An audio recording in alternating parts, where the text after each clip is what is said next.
Hello नमस्कार, मी Suvarna home kitchen मध्ये परत एकदा तुमचं अगदी मनापासून स्वागत. सगळ्या व्ह्यूअर्सचे धन्यवाद, सगळ्या सबस्क्रायबरचे अगदी मनापासून धन्यवाद. मी आज तुम्हाला खूप छान नाश्त्यासाठी सगळ्यांना आवडणारी आणि अगदी सगळ्या घराघरात केला जाणारा उपम्याची रेसिपी दाखवणार आहे. सगळ्यांना आवडतो उपमा आणि हेल्दी पण आहे.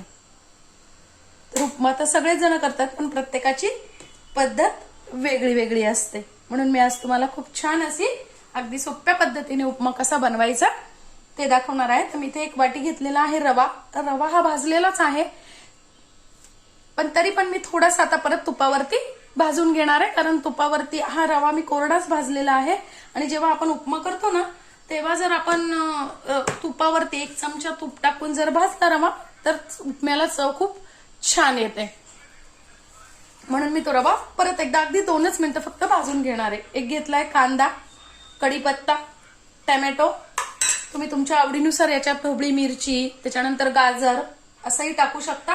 आणि मी इथे थोडेसे घेतलेले 1 चमचाभर वाटाणे आणि कॉर्न, हे स्वीट कॉर्न आहे. ते थोडेसे 1-2 मिनिटं मी गरम पाण्यात भिजून ठेवलेले होते. थोडेसे घेतले शेंगदाणे, अर्धा चमचा घेतलेली उडीद डाळ किंवा मुगाची डाळ तुम्ही भिजवूनही करू शकता. 1 अर्धा तास जर पाण्यात भिजत ठेवली, ती टाकली 2-2 चमचे, तरी सुद्धा उपमा छान होतो. अर्धा इंच घेतलेलं आहे आलं, 2 हिरव्या मिरच्याचं तुम्ही कमी अधिक प्रमाण करू शकता चवीनुसार, आणि 5-6 घेतल्या लसणाच्या पाकळ्या. आता 1 चमचा मी इथे चांगलं तूप घेतलेलं आहे आणि त्यात रवा आपल्याला भाजून घ्यायचा आहे. बघा रवा छान आपला आता 2च मिनिटं मी फक्त तुपावरती, कारण मी आधी भाजलेला होता. आता रवा काढून घ्यायचा आहे. सेम कढईत मी 1 पळी तेल टाकून घेतेय. तेल तापलं छान की 1 चमचा टाकून घ्यायची आहे मोहरी, 1 चमचा जिरं, अर्धा चमचा हिंग, उडदाची डाळ,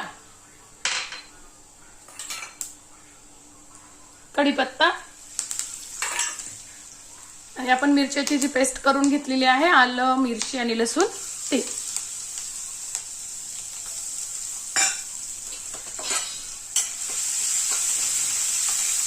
मी इथे घेतले 2 चमचे शेंगदाणे. तुम्हाला जर शेंगदाणे कुरकुरीत आवडत असतील तर तुम्ही शेंगदाणे पहिले तळून काढून घेऊन मग अगदी नंतर सगळं झालं, उपमा झाला की वरतून टाकले तरी चालतील. पण आमच्याकडे शेंगदाणे मऊ आवडतात, म्हणून मी शेंगदाणे फोडणीतच घालून घेणार आहे. कांदा,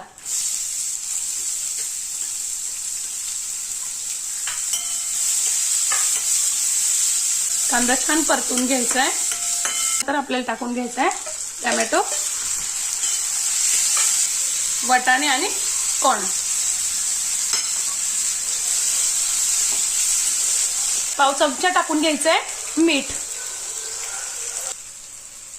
आता छान आपल्याला टोमॅटो आणि ते परतणं झालं की आपण जो भाजून ठेवलेला रवा आहे तो घालून घ्यायचा आहे. रवा या स्टेपलाच घालायचा आहे. जर तुम्ही पाणी टाकून मग जर रवा टाकला तर त्याच्यात गुठळ्या होण्याची शक्यता असते. म्हणून काय करायचं आहे, असाच रवा परतून छान घ्यायचा आहे आणि नंतर पाणी टाकायचं आहे, म्हणजे मग गुठळ्या अजिबात होत नाही. तुम्ही या पद्धतीने उपमा करून बघा, खूप छान उपमा तयार होतो. आता 1-2 मिनिटं छान आपल्याला हे सगळं भाज्या आणि रवा मिक्स करून घ्यायचं आणि छान परतून घ्यायचंय. एकीकडे लगेच मी आपण जर 1 वाटी रवा घेतलेला आहे तर 2.5 वाटी मी पाणी गरम करायला ठेवलेलं आहे. छान रवा आपला परतणं झालेला आहे, म्हणजे गरम पाणी करून ठेवलेलं होतं ते घालून घ्यायचंय.